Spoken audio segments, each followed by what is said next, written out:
Today's podcast is brought to you by Audible. Get a free audiobook download and 30-day free trial at audibletrial.com/new music industry. Over 180,000 titles to choose from for your iPhone, Android, Kindle, or MP3 player.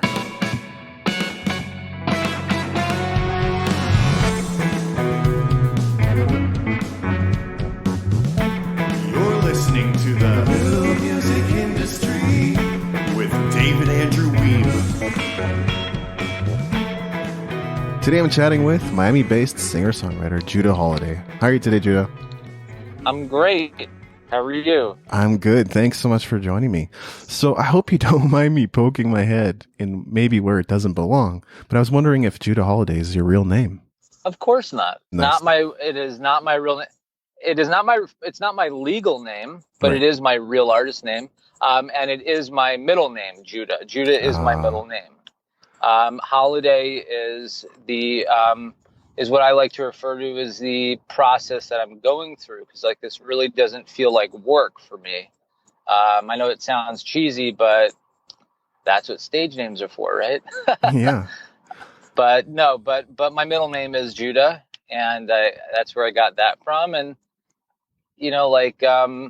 I know people in England refer to vacation as holidays, so I thought it was cool to kind of use that word to represent my take on what this process is for me. Yeah, and I think it is important to have a memorable stage name or artist name that resonates with people, so I can totally appreciate that. Now, tell us the story behind your single Good Life. You've gone on record to say that you didn't do well as a student and grew up thinking you needed to be medicated. So what was that like? So growing up, I was always having issues focusing in class, and I would always be taken out of the class to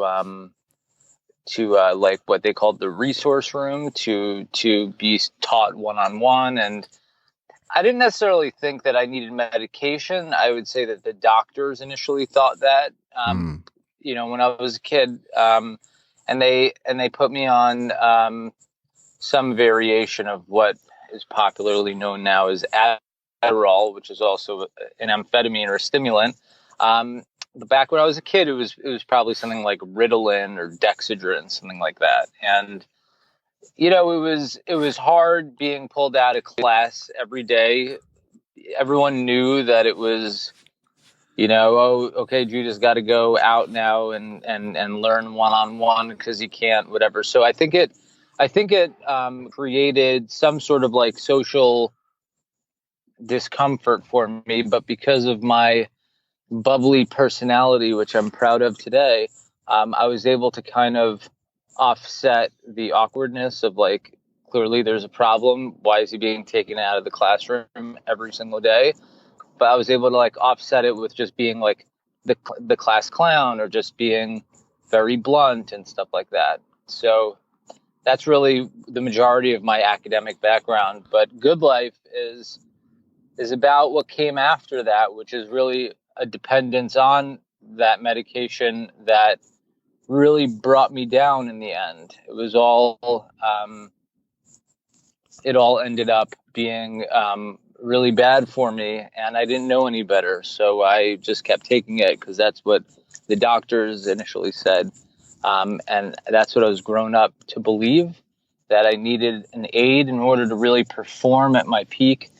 And I went into rehab for Adderall abuse, and I wrote many parts of Good Life in rehab, and it's about envisioning, what life could be like if I, took a stab at not relying on precisely what the doctor said for the rest of my life. I so relate to that because I was an unfocused student myself. That was also a really big run-on sentence. It's okay. Our transcriptionist will know where to put the periods and the commas. And if she doesn't, I'll sort that out. But right. I was never medicated myself, which I kind of consider fortunate. But yeah, in class, most of the time you would find me drawing, doodling, making mazes, conceptualizing video games, making my own Japanese graphic novels. Like that's the kind of thing that stimulated my imagination and creativity. And I cared way more about that than whatever I was learning in class. So I don't think it's like a horrible student, but not a great student at all. Ironically, A students end up working for B and C students. So what a world Right, we live in. exactly. Yeah. So I love that part of your story. The song Good Life talks about the facility that I was in Florida, and it talks about, sort of like what the dream would be like if I actually got through those 30 days, which were awful. And like now as I'm clean, life is like really great. Everything, it's just like a total 180. Just everything is different now that I don't take that medicine. Yeah. Just like my personality and my ability to speak and make sense when I speak, and God, like that run-on sentence, like I used to say run-on paragraphs. So Yeah. like, but it's different, and it's funny because I didn't realize how much I relate to so many people because of this. And I was asked if I was okay with sort of like making this part of my story. And I was like, this is my story. There's like, I don't have to make anything up. It's great. It's like everything that I talk about is 100% true and accurate. And like, that's what's awesome about being able to be, pursuing my music dreams while being a recovering addict and stuff like that. Like, I just don't have to pretend. Like, unfortunately, everything that I say really happened, and all the stories and the visuals associated with, the Good Life music video, I mean, to an extent happened. I wasn't ever in a straitjacket. That was a little bit of a, joke on the place I was in, but still, like, it's very cool not needing to like have to remember anything aside from like what happened. So yeah, I appreciate your boldness in that. And the other thing that I wanted to say just by comment was I'm a writer first and foremost. I'm also a musician, but in our profession, it is actually very common for writers to use Adderall just to keep their focus. I think I first heard this on Joe Rogan, and I was kind of taken aback, and I was surprised by that. I won't say that I don't abuse some substances like caffeine from time to time, but right. I haven't gotten to that point of relying on drugs to spur my creativity. So yeah, I mean, I wrote a lot when I was on Adderall, and it was a huge fear that I wasn't going to be able to write off of it. But according to my label and management and stuff like that, like they say that the stuff I'm writing now is superior. So awesome. Isn't that a fun fact? So. And I think we all experience some low moments in life. I've been going through some things lately, and I've shared a little bit about that on the podcast. But what is it that keeps you going when you feel like you've hit bottom?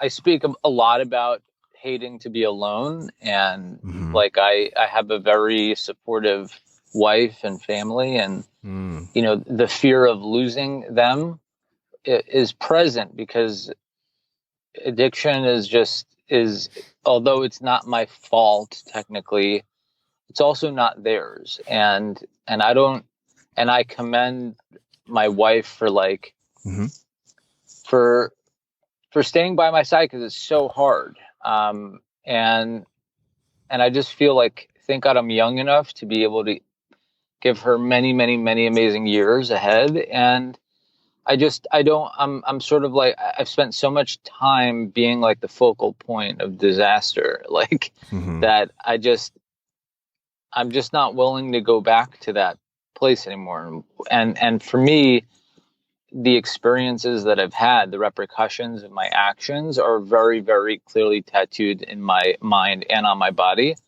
as reminders of to not do certain things. And I would say like the fear of losing the most important people to me are what keeps me strongest, because they are strong enough to leave if they needed to, and I know that, and that scares the crap out of me. So I can hear your heart in that, and I love that. That's great. Another thing we have in common is that we both wrote our first song at 14. Our careers obviously really, oh yeah.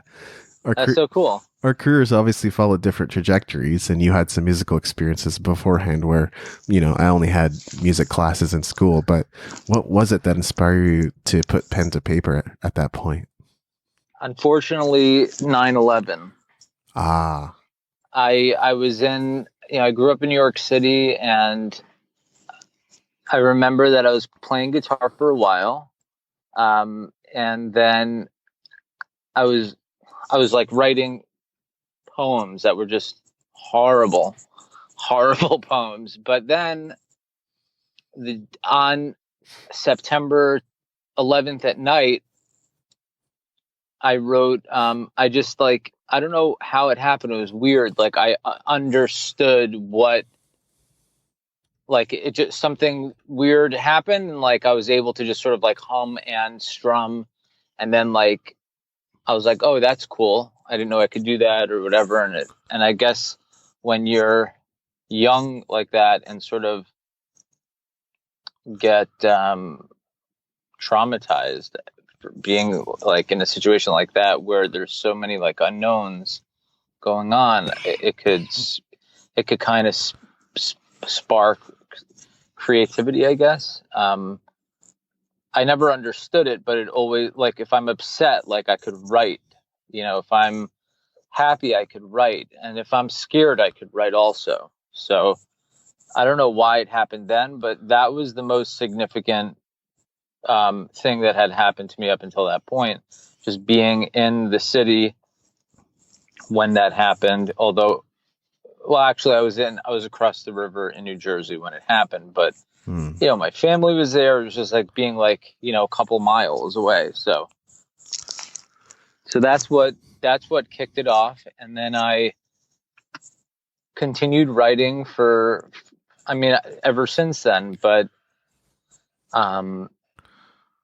it was just, that's sort of like what started it. And then I took it from there, and I was bad. Like it was not good at all. And luckily I didn't care because my parents, like they never looked at my songwriting. Like they were never afraid that I'm going to just like quit everything and pursue music, just because like they're not like that. They were just like, okay, great, he's writing songs. And my mom would travel with me on the weekends to gigs with my dad. During the week when my dad would be working, she would run my CD up to like the different labels in Manhattan, just like totally thinking that that's how things will work, and paying off parking attendants for like the radio stations. And obviously they never gave them the CD. They just took the money. But it's all like this, all these memories of trying these different crazy things that we thought at the time would work, and they didn't, but they helped me realize that this is the only thing I would do those crazy things for. And I knew that then at like a young age that this was something that I think for a long time I'd be doing. I can relate to that a lot too, because one of the misguided things my band did in the early days was we put together a bunch of letters and sent them all out to churches. We had something like 150 letters addressed to churches in Canada to see if we could book some shows there. And then we had an additional 1,500 for the States. One thing we failed to see early on was how much it would cost to send all these US letters, and we ended up not sending them at all. Crazy. That's so funny. It's funny. 9/11 is certainly an emotional topic, and I could poke around there if I wanted to make this clickbait, but we won't go there. Right. My first song, just for reference, in case anybody's curious, it was in Japanese because I grew up in Japan 8.5 years. And wow. I had a melody and had some lyrics, and I probably couldn't find it for the life of me, even if I tried now. I'm sure that notebook has been lost in the annals of time, as it were. So it is what it is, but I could count to 10 in Japanese. oh, there you go. Yep. That's a skill. Do you know, are you able to? Oh yeah, absolutely. I can. So you want to see like if I'm right? Sure, go ahead. This is from like, I used to take karate in a Japanese karate spot. Okay, ready? Yep. Ich ni san chi go roku sech hach kuju, maybe? You got it. Yeah, right? Just the pronunciation, but it's pretty good. Ichi, ni, san, shi, go, roku, shichi, hachi, kyu, ju. Right, okay, that. Yeah. Wow. That's amazing. Pretty You've got good, like man. a great accent. Oh, thank you. Yeah. I went to Japan, November 2017. That's when I last went on my vacation. And people were so complimentary. They were actually like, "Oh, I feel like I'm speaking to a native."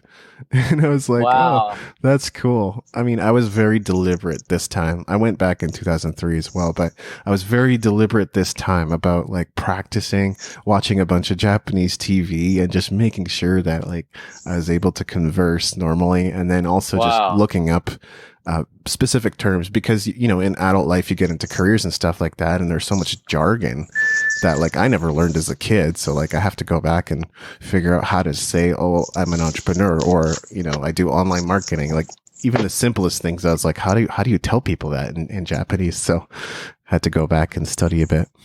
Right. Well, that's cool. Yeah. Something else we have in common is that we seem to turn difficult life situations into like catchy, uplifting songs. That's more of an observation than anything, not really a question, but something I noticed listening to your music.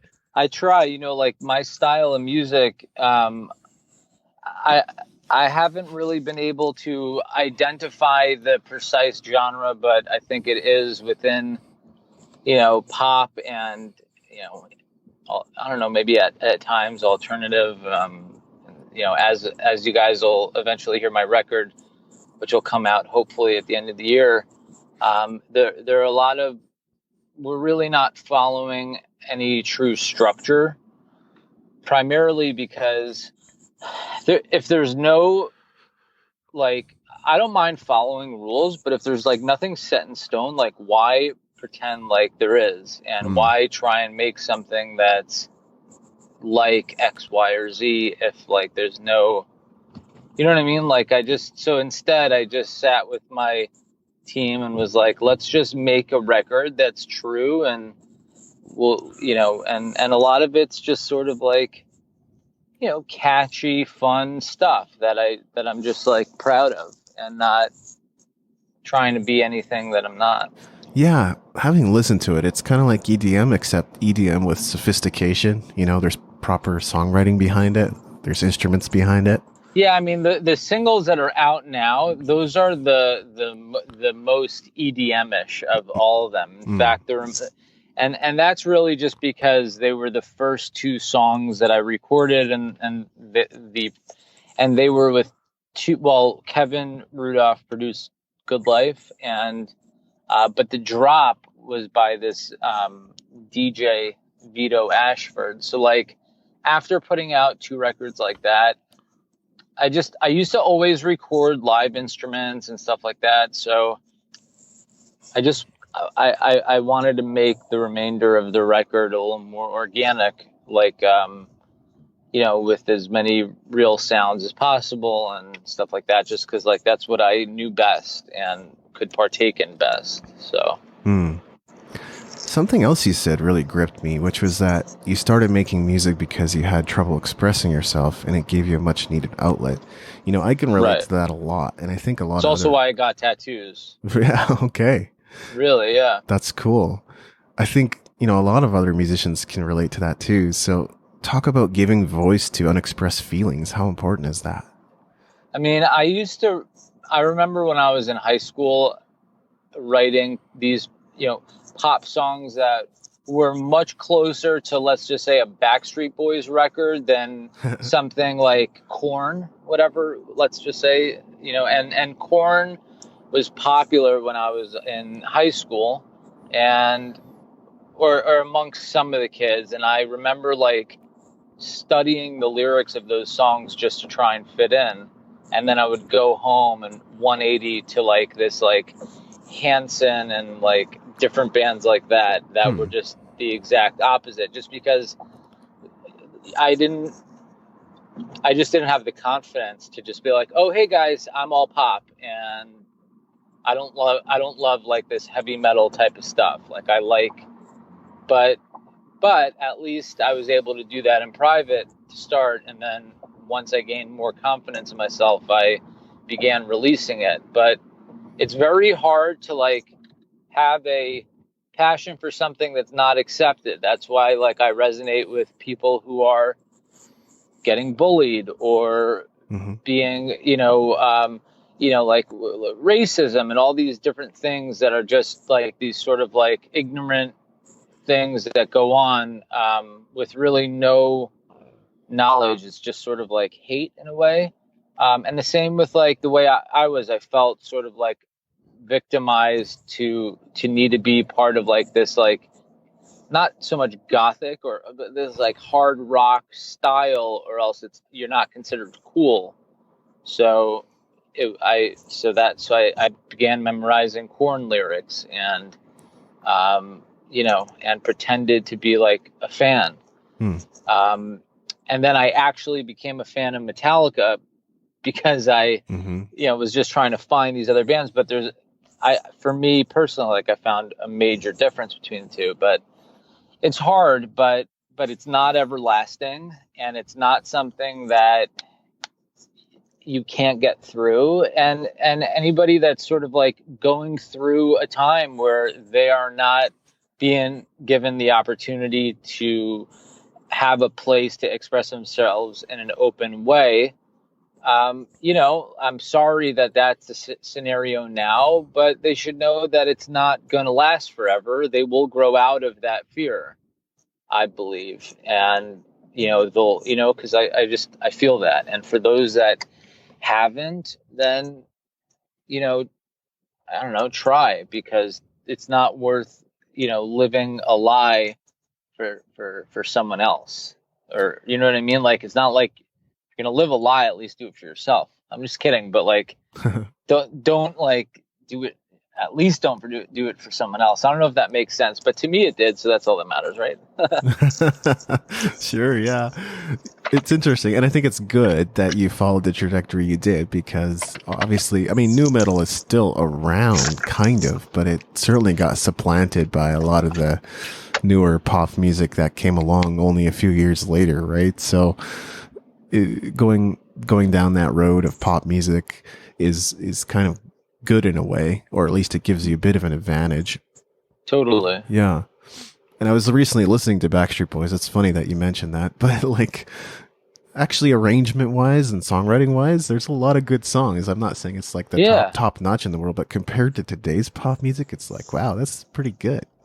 Yeah. It's like really organized, well thought out. And look, I don't like, a lot of people bash what's out right now. And I don't like doing that, just because like, what if that's what they truly can put out? I don't believe that. And I really don't believe anybody knows the formula. I don't. And that's why everyone's so surprised when they hear different artists, or like the current hip hop scene right now is like kind of, it's not, let's say, my style, but like that's the style of what they're putting out now, because that's what they do best. It's not like they've got this songwriting broker that's telling them what's topping the charts, right? You've got like Old Town Road at #1 for the past, like, I don't know, 17 weeks. And then if you go down the top 100, like, you'll see that it's just a variety of things. So I just think that music evolves and genres evolve, and everyone should sort of like mind their own business and turn off the radio if they don't like it and put on a different station. Like this, you know what I mean? Like, it's just, there's no point in dwelling on something that's never going to change. People are always going to put out what they feel is truest to themselves, and nobody will ever know if it's truly truest to themselves unless they tell them. So you know what I mean? Like, so I really like to welcome and accept all forms of music and, decide if it's something that I like or not. But I really don't take part in the whole hate or joking of it, because it's art one way or the other. That it is. And, to your point, I think Goo Goo Dolls reached the height of their fame in the 90s, but I went and listened to one of their recent releases, and it was more along the lines of Lumineers and Mumford and Sons and stuff like that. So Right. it's exactly as you say. Is that an authentic expression of who they are? It absolutely could be. Right.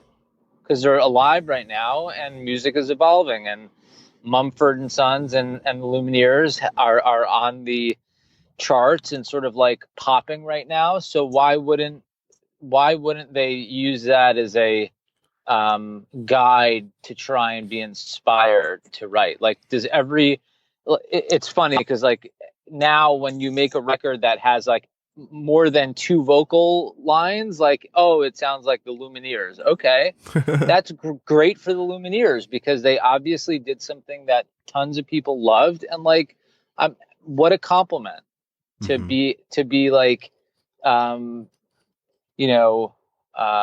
identified as somebody who's able to like, I think it's much better to be told that you sound like something than not, so I like to, and this is like rare for me, because when I was taking Adderall and all racy all the time, like I was never able to just have a normal, wise conversation that actually makes sense and that is productive and real. Like I don't, I'm very pleased with myself at this time, and I'm glad, and sometimes this comes off like random, but like I get reminded of how sick I used to be and how level-headed I am now, and just being able to talk openly about not only my problems but also the ways in which music evolved and stuff like that, I think is good. So I'm just currently patting myself on the back on your podcast. That's great. Well, I'm glad you're enjoying yourself. And yeah, honestly, I think these types of conversations are always a lot of fun. Now, in this kind of interview, it's always tempting for me to ask something generic along the lines of what are your top 3 tips for songwriters. But as someone who gets into the nooks and crannies where other interviewers don't get in, I'm holding myself to a different standard. I mean, you could ask me anything that you'd like, anything like that you think might be like offensive, anything, because I just simply don't.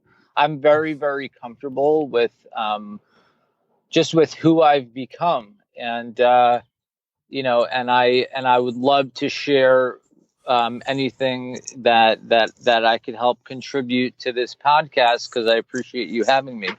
And feel free to just ask me anything without hesitation. I love it. Thanks, Judah. Basically, where I wanted to take it was, I wanted to ask, how do you create a connection to your audience with your music? So that's like extremely hard, which I'm still really trying to do. It's sort of like weird, because like I don't really know how it's happening. I don't understand how my songs have both been 100,000 times on Spotify. I don't get it. I don't get how people are like, okay, yeah, let's add it to the playlist.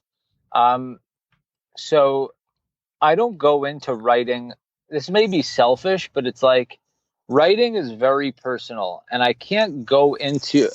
I hear a lot of people talk about, I write with the intention of XYZ, but for me, I literally write a song that I like and hope for the best, because it's just, for me, it's fake the other way. Like I'm writing music that naturally comes out of me, that is not rehearsed, and and I do that with the intention of knowing that people are gonna sometimes hate it or love it or in between.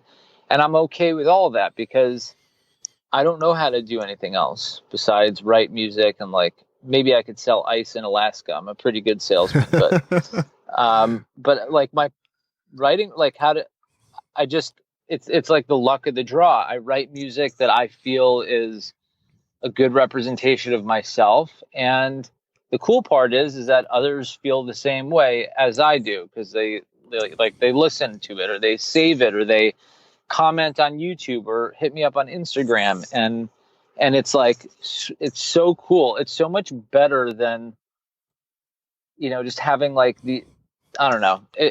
I am very happy like with the current state, just because the number isn't what matters. It's that there are other people out there like me that get what I'm saying, and I measure if I could reach one person that vibes to my music. That one person literally messaged me that because of the situation that I went through, it helped them go through, their own situation like that. And that's like, there was I had no intention. I hope this is wrong to the audience, but like, my intention is not necessarily to like do anything else besides write the music and hope for the best. And then when something like that actually works, it's just a super bonus. Yeah. So that's really like, so that's really how I, write, and my intent behind my songs. It's really just to write what feels most true and hope for the best. Well, I'm looking at Spotify right now. It says you have 81,000 listeners. So you're doing something right. Yeah, it's crazy. That's awesome. And this is something that came up before we started recording, but you mentioned a little bit about music business algorithms. So I'd love to talk more about that. Yeah, well, what we were talking about is how there are none. Right. And one of the motivations behind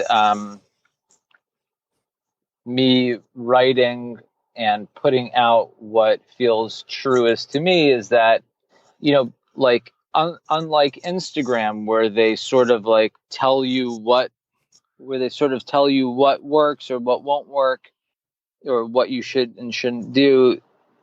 That's fact based, because Instagram, YouTube, Facebook, they're companies that set these things in place.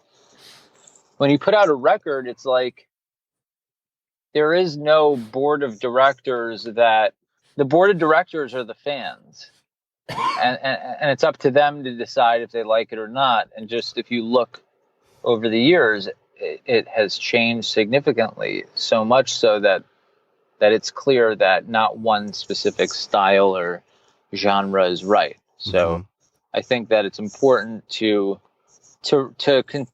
write music that makes you feel proudest and most accomplished, and to not try and write something for the sole purpose of hoping that it's a hit right now. Because I remember when Ho Hey came out, like there were no other songs that sounded like that. And that's why it was probably a hit, because it was great and it was different. And you were in this time with like Katy Perry drops and like Usher and stuff like that. And then you just get slammed with this kick clap acoustic driven record with like 80 lead vocals saying, "Oh, hey," and it's like, this is great too, so yeah, like basically my magic formula for people has been set up your website, set up your social media platforms, get your email list going, and then stay consistent. And people are like, that's it? I'm like, okay, do you understand how hard it is to stay consistent?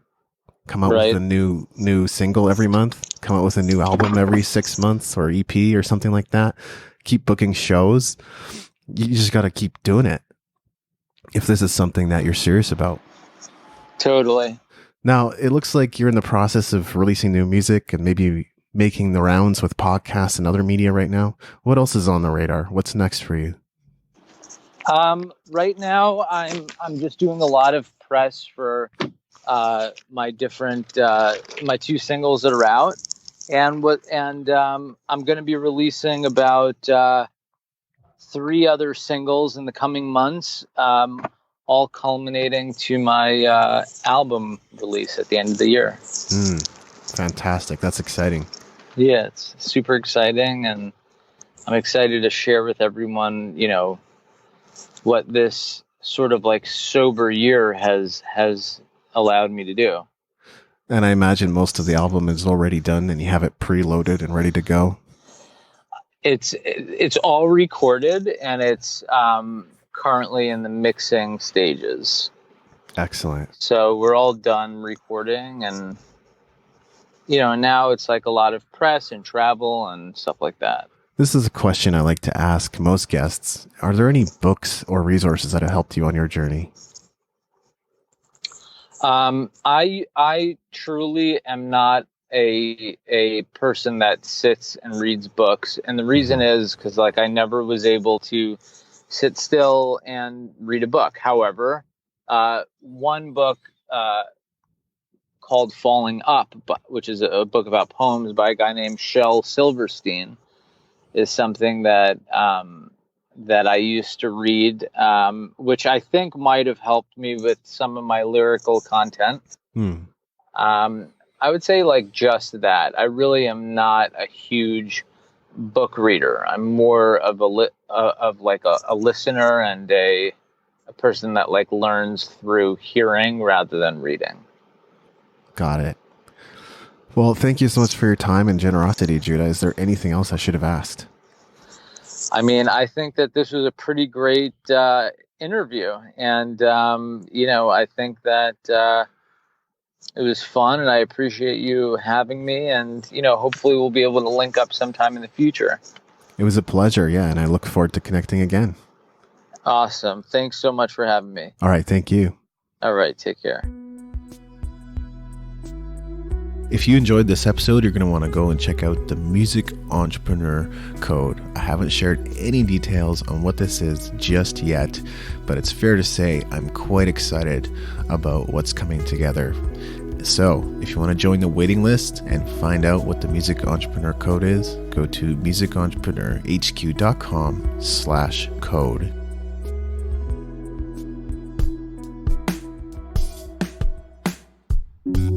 Thank you for listening. Music in this episode was brought to you by Brian Young.